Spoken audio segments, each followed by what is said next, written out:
Good afternoon, dear students. I'm here to discuss to you learning assessment number 1 for crystallization, for which most of you didn't get the correct answer, and the problems included in your psychometry quiz. Sorry for the late upload of this because it slipped my mind, and then when I just uh, went through my messages in Messenger this morning, I saw one request from you, so here it is.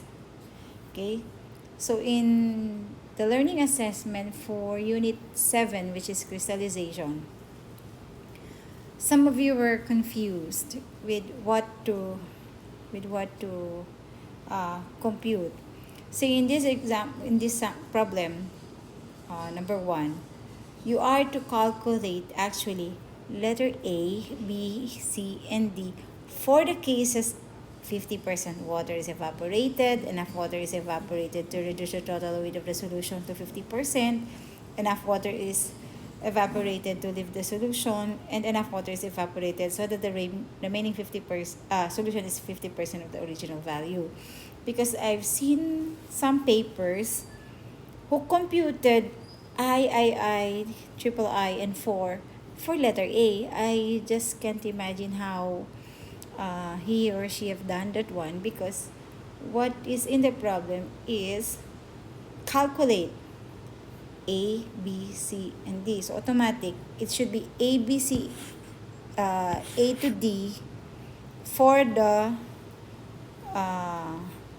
I to 4 situation. Okay, so let's do that. So in number 1, two salts A and B are dissolved in water. At the temperature of the experiment, the solubility of A is 1 kilogram A per kilogram pure water, and that of B is 0.4 kilogram per kilogram water. It will be assumed that solubilities of the two salts is not affected by the presence of each other. So if originally 20 kilograms of A and 20 kilograms of B are dissolved in 100 kilogram water, and some of the water is evaporated, we are tasked to get what's the amount of water evaporated, the weight of the mother liquor, the composition of the mother liquor, and the weight of each crystal. That's A and B. So each crystal, that's A and B, form for the following cases. So case 1, 50% water is evaporated. So let's get first case 1. If we are to visualize the given problem, it's like you have the feed here, which contains 20 kilogram A, 20 kilogram B, and a basis of 100 kilogram water. Then you have the water evaporated, and what is left is the mother liquor and some crystals, right? So this mother liquor would contain A. Its solubility is 1 kilogram of A per kilogram of water. And that for B, it is 0.4 kilogram B per kilogram of water. And of course, let's assume C to be the crystals. Okay. In letter A, we're tasked to get, we're tasked to get both the amount of water evaporated, the weight of the mother liquor, the composition, so meaning to say it's A and B in the mother liquor, and the weight of each crystal, so still crystal A and crystal B. Okay. If the 50% of the water is evaporated. Okay. If we assume, if we let A be the amount of crystal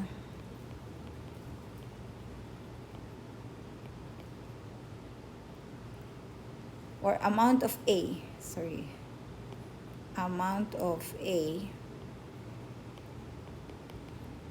in crystals, and small b to be the amount of B in crystals, then ml is our, of course, your mother liquor. And that, if we are to get our OMB, or use your overall material balance, you have an incoming of 20 kilogram A plus 20 kilogram B plus the 100 of water is equivalent to, it said that 50% of water is evaporated. So you have 20 of A plus 20 of B plus 100 is equal to the 50% of the water which is being evaporated plus the mother liquor plus, of course, small a plus b, right? Because you have here the feed enters is equivalent to the one that left the crystallizer, which is this one is the 50% of total water incoming, so that's 100 plus your mother liquor plus, of course, the crystals.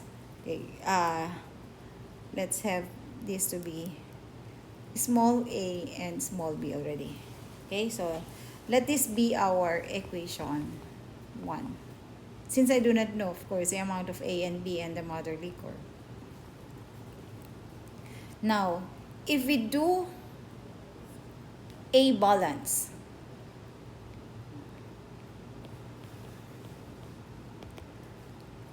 what is incoming or in the feed is you have 20 kilograms of A. So that's 20 is equivalent to the amount of A in the mother liquor, which is 1 kilogram times 20 ang incoming all over 1 times 20 plus 100. This is for the solubility. 1 kilogram of A, I have 20 kilograms of A. So that's 1 times 20 all over per kilogram of water times the mother liquor. Okay? Plus, of course, the amount of A in the crystals. So let this be your equation 2. And then, you do B balance.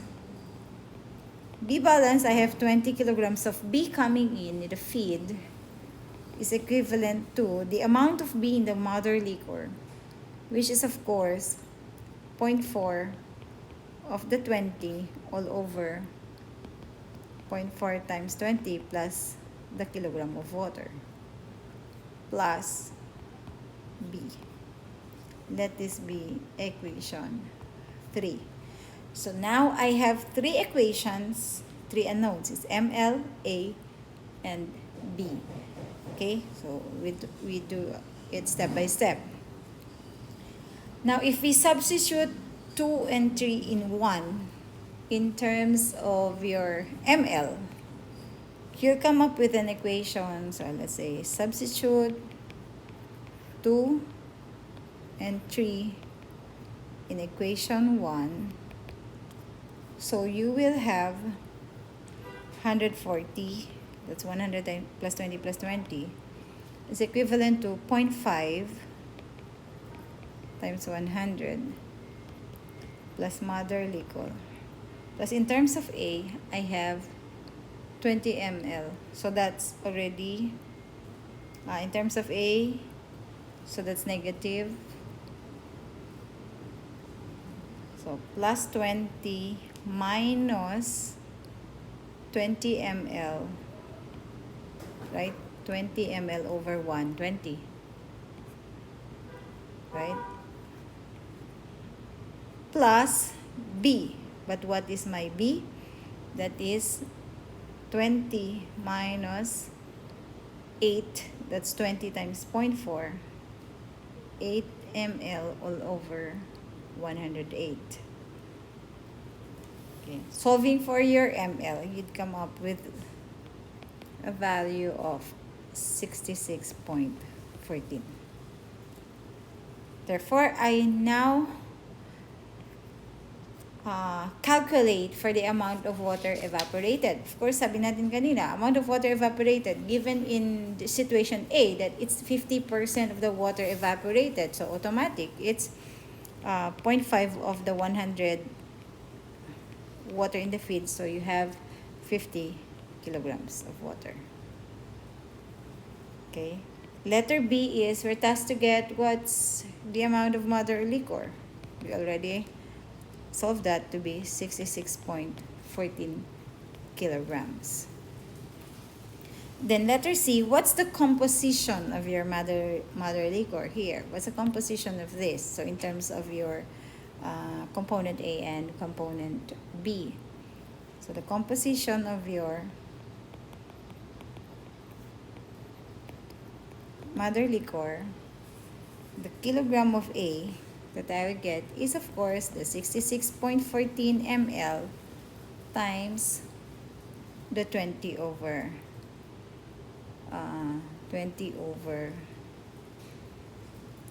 120, right? So you get the kilogram of A to be around 11.02 kilograms. In terms of B naman, that's kilogram of B, 66.14. It is 8 over 108. Get that amount to be around 4.90 kilograms. Now, if we are to check, actually, kung babalikan mo si OMB mo, if you just want to check if it is correct later, the way to check is, of course, using, again, your overall material balances. Feed is equal to the water evaporated plus your mother liquor plus your crystal. Okay, but let's find first the amount of crystals that I have. So the weight of each crystal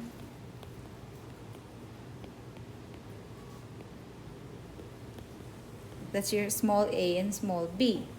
Your small a from your equation 2 is 20 minus your mother liquor times the solubility, which is 20 over 120. Take note that mother liquor is your 66.14. So you get an amount of around 8.98 kilogram of crystal A. For B, using equation 3, it's 20 minus 66.14 times 8 over 108. And you get around 15.1 kilogram of crystal B. For you to check, your feed is 20A, 20B plus 100 water, so that's around 140. Equivalent to 50% of the 100 kilogram water. That's the water evaporated, that is 50, plus 66.14, plus your crystal, which is your A and B. So that's plus 8.98 plus 15.1. Of course, so this should equate to an even. Okay? Now let's do condition letter I. What was the condition for that I? Enough water is evaporated to reduce the total weight of the solution to 50% of the original value. Okay, so we have that enough water. So if we do not know, actually we do not know the amount of water evaporated, but what we do know now is that it should be 50% of the solution. Okay, so if I get an OMB, overall material balance again, so that's 20 plus 20 plus 100. First, sorry for that, I need to let W, so if you let W first to be the amount of water or the weight of water evaporated.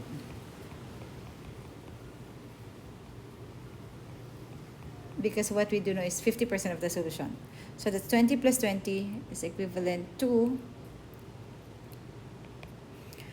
the W is the weight of the water evaporated plus 50% of the solution's original value. So that's basically 0.50 of 140. right?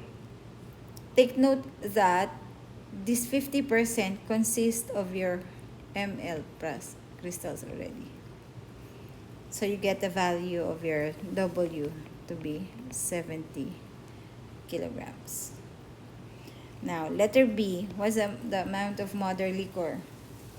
So, from your OMB again, I know that it's 140. Sorry for that. Equals the weight of the water that is being evaporated, your W, which is of course from letter A, we know that to be 70 kilograms, plus mother liquor plus A plus B.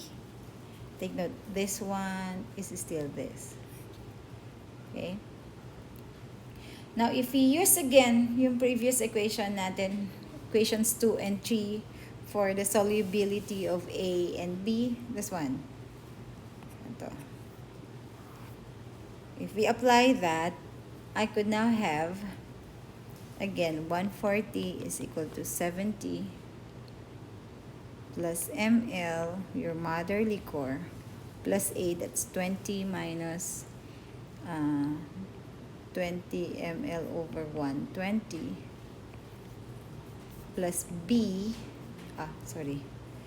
B is equivalent to 20 minus 8 ml over 108.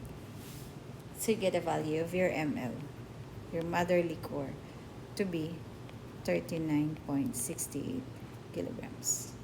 Now, let's compute for the composition again of your mother liquor.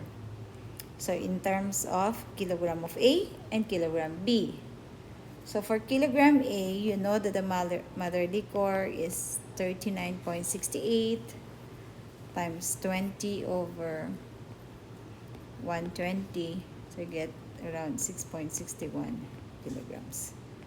The kilograms of B, 39.68, that's 8 over 108.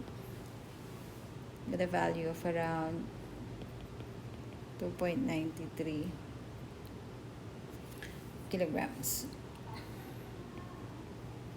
And the remaining water, if we are to add those, you'll get around 30.14 kilograms. Now, for letter D, computing for the weight of the crystal, you use again the computed mother liquor and based on its solubility, so that the amount of A, the weight of crystal in amount of A crystal is equivalent to 20 minus the mother liquor times the solubility, 20 over 120. For crystal B, is the same, 20 minus 39.68 times 8 over 108. And I think the value here is around 13.39 kilogram of crystal A. The other one is 17.07 kilogram of crystal B. Okay? Now, let's do situation number 3. So that is, enough water is evaporated to leave the solution saturated with A without crystallizing any A. Okay, where can I solve that? Okay. If I use this space, sorry, I got stuck. Okay. If we do a balance, so this is for situation I. So for situation I, you get to have the A balance.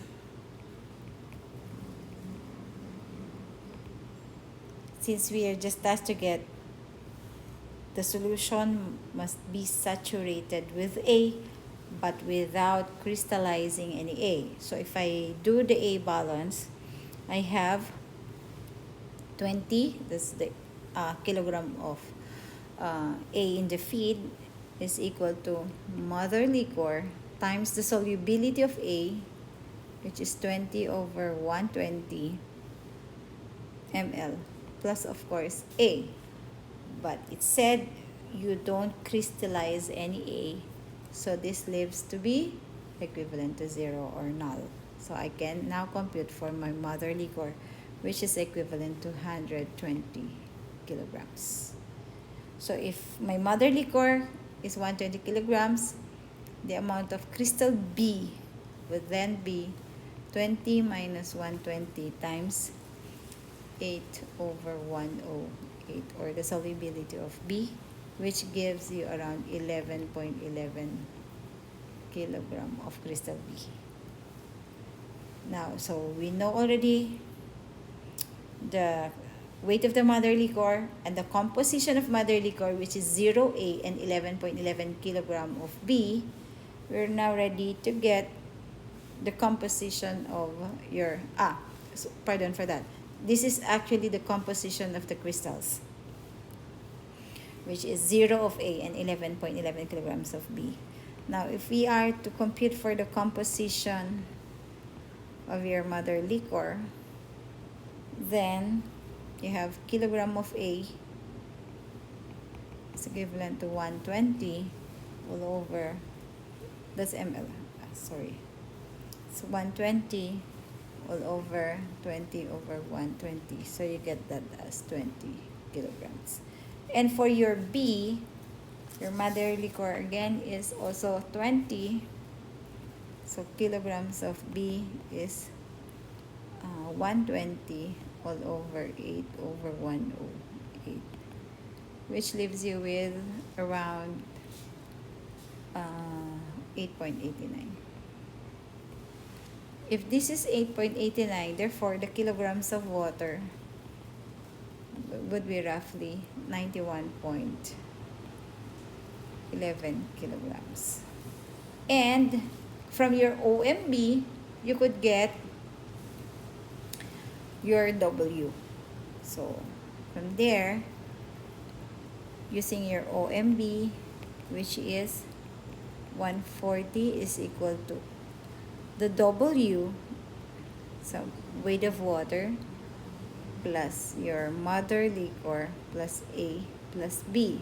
A is 0, therefore giving you 140 is equal to W plus the mother liquor is 120, 0A, and your B is 11.11. Therefore, you get W to be 8.89 kilograms. Now, situation number 4, enough water is evaporated so that the remaining solution is 50% of the original value. It's just basically same as your condition in the second. So, same lang siya. Okay? We now proceed to the quiz. Solution of the problem solving in the quiz.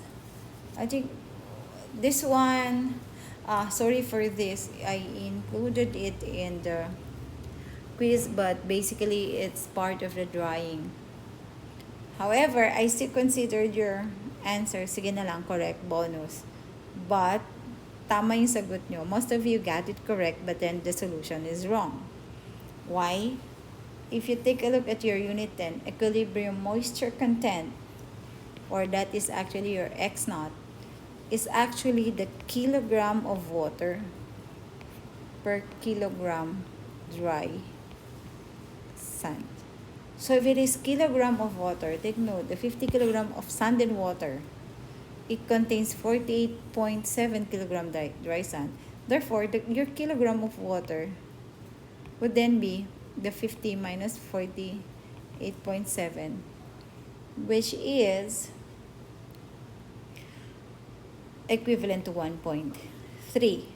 So if I am to follow this equation, it should have been 1.3 all over 48.7, which gives you 0.0267. I think it's 1.3 all over 50 kilograms sand and water. Yung ibang solution, what they did is the kilogram of water all over kilogram water plus sand, which is actually the 1.3 over 50, which kung i-round off mo, makakakuha ka ng 0.026. But this is the wrong solution. Okay? This should be based on the definition of what an equilibrium moisture is. Okay? So number 2, a compressor delivers air at a total pressure of 40 pounds per inch square absolute and a temperature of 90 degrees F. If this air is saturated with water vapor, what is the humidity of the air? And assume that Dalton's law. Okay, it's so easy. Just get your vapor pressure of water at 90 degrees F using the given data. So you get that as around 1.4219 inch mercury.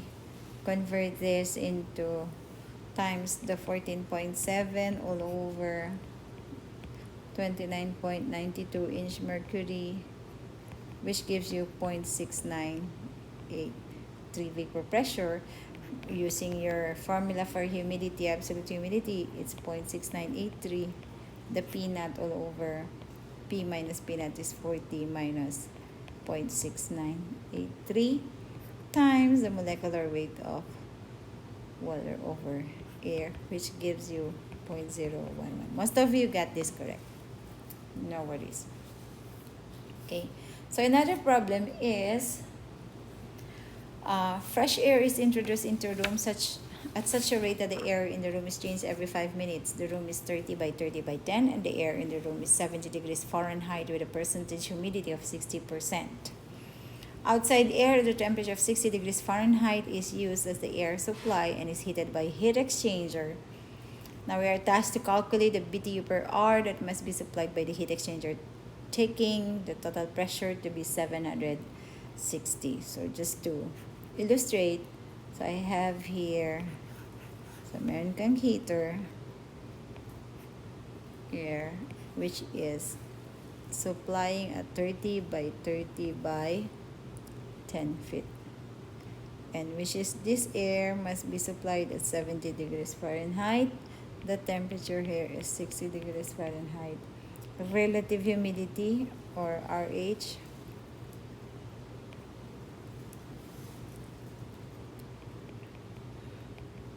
is 60%.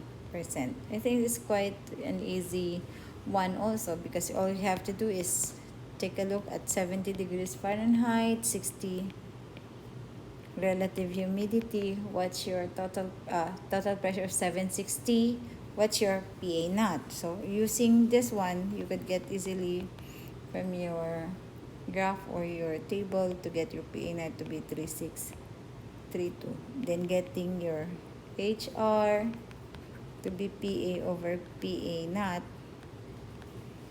you have here 0.60, you get your value of your PA. 60% times 0.3632, diba? This is 60%. You all know your PA naught. Your partial pressure of A to be 0.6 of 3632. You get a value of around 0.21792. Once you know the relative humidity, you could get your absolute humidity of H. H would be 0.21792 all over 14.7 minus 0.21792 times 18 over 29. Now, getting this value of your H, you could get now your VH, tapos your CS. So, sunod-sunod na lang siya. Note that your CS is 0.24 plus 0.45 of your absolute humidity. I think the value here is around 0.00934. Substitute it here, you get your CS. And then knowing that, you could actually solve for your W, right? Which is I have 30 by 30. Or the needed amount is 30 by 30 by 10 feet. So that's cubic feet already. Cubic feet per minute times 60 minutes per hour times 1 over the value of your humid volume, which comes from the form 0.0252 plus 0.0405H times the temperature T. T is given as your 70 degrees. I think ang makuha mong value dito is around 13.56. If you substitute it here, so 13 point, sorry. You have 13.56 cubic feet. You'll get actually, the W is pound dry air per, kasi this is cubic feet per pound dry air. So you get here pounds dry air. Kasi cancel to minutes. Pound dry air per hour. So I think around 7964 yata yung compute 0.60. Once you know W, use your Q is W CS T2 minus T1. That is the W that we got is 7964.60. Value of your CS is 0.224. Ito, if you substitute the value of your absolute humidity with this equation, you get the value of 0.224, 0.244203. So 0.244203 times the temperature of 70 minus 60, and finally you get the value of Q to be around 19,500 or 19 BTU per hour. Okay? Okay, the last problem is about this one. Ito actually puro material balance. 1 ton of a 30% solution of soda ash in water is cooled slowly to 20 degrees. During cooling, 10% of the water originally present is evaporated, precipitating out sal soda. If the solubility of soda ash at 20 degrees is 21.5 parts of per 100 parts of water, what weight of the sal soda crystallizes out? So, parang you have the crystallization. Your feed is, you have 1 ton. 1 ton containing 30% soda ash solution.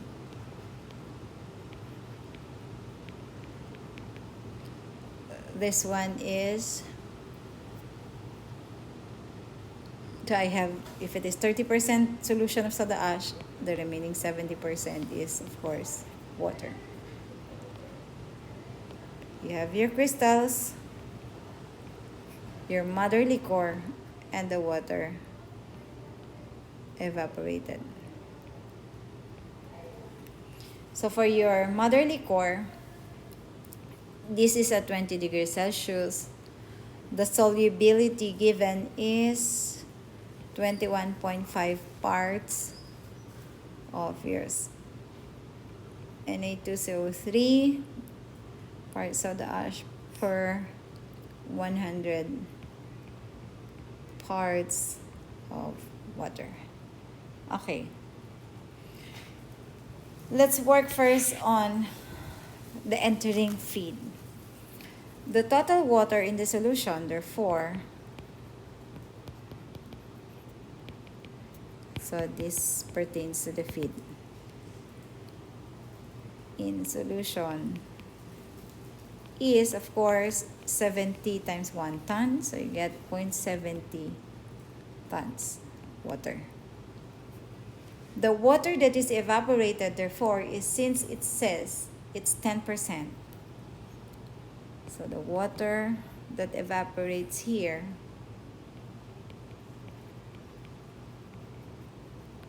is 10% of the water in the feed, 0.70, or that is 0.07 ton. Ito na yun.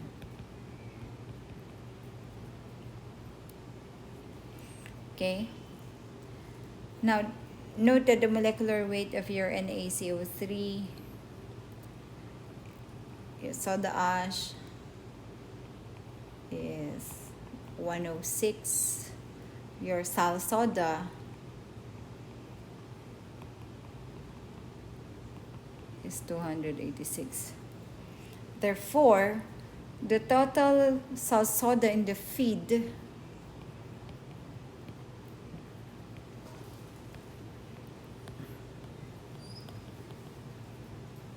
is equivalent to 30% times your 286 over 106 times 1 ton, which gives me around 0.809 tons. Okay? Therefore, the free water in the feed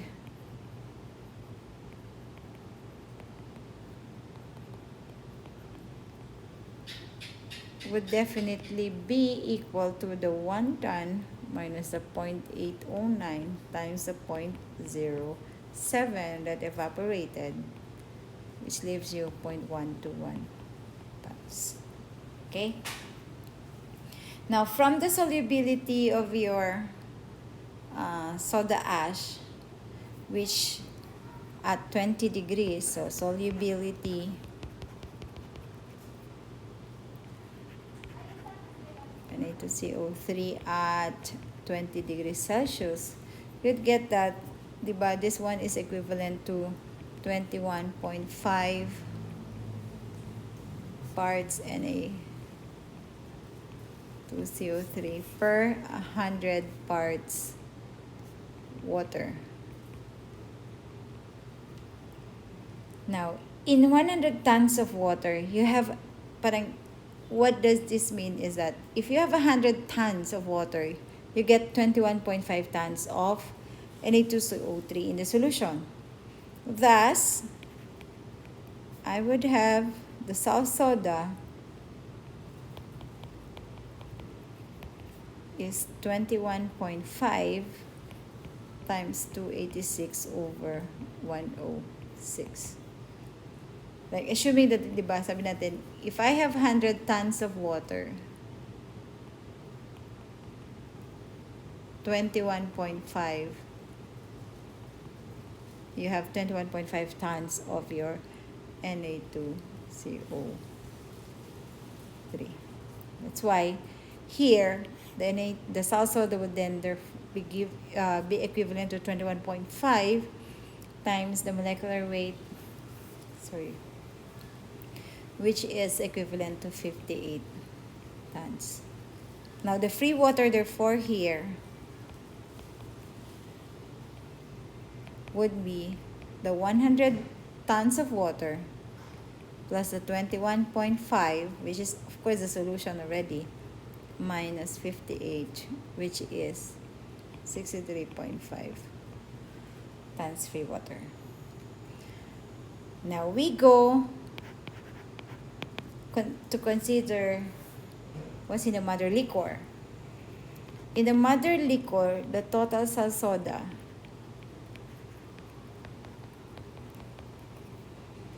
would be 58 tons all over 63.5 times your 0.121, sorry for that, which is this one, free water in the feed, 1 to 1. So you get that around 0.111 tons. Now, if we do the sal soda balance, after knowing all the above amounts, you do now salt soda balance, which is the total salt soda obtained in crystals. So the total salt soda in crystals, obtained in crystals, actually this one, is equivalent to the total salt soda in the feed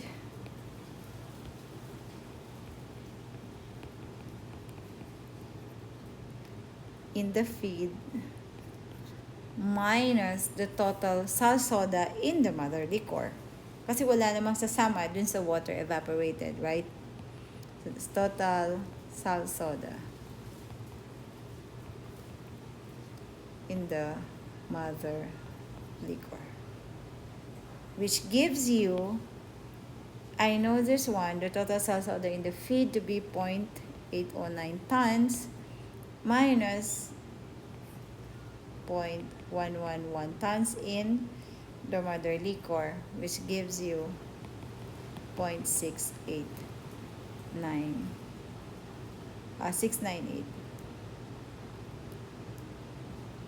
698 tons of salt soda in the feed. Knowing this, the kilogram therefore of salt soda, or the weight of salt soda crystals obtained, would be,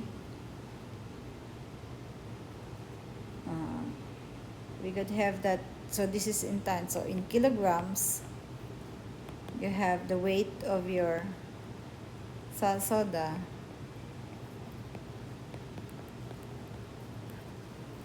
would be 0.698 tons. Convert this to 907 kilogram per ton. So you get around 633.086 kilograms, which is the one we're trying to get. Kasi diba, ang hinahanap natin is what weight of soda, salt soda that crystallizes out. Okay? So that's all. Thank you. And good luck to your final exam by next week. If you're going to submit to me the learning assessment in drawing early next week, I'll just be giving you the complete solution for your Unit 10 learning assessment. Okay, for you to be able to review it prior to the final exam. Okay, once again, thank you and good luck to your final exams.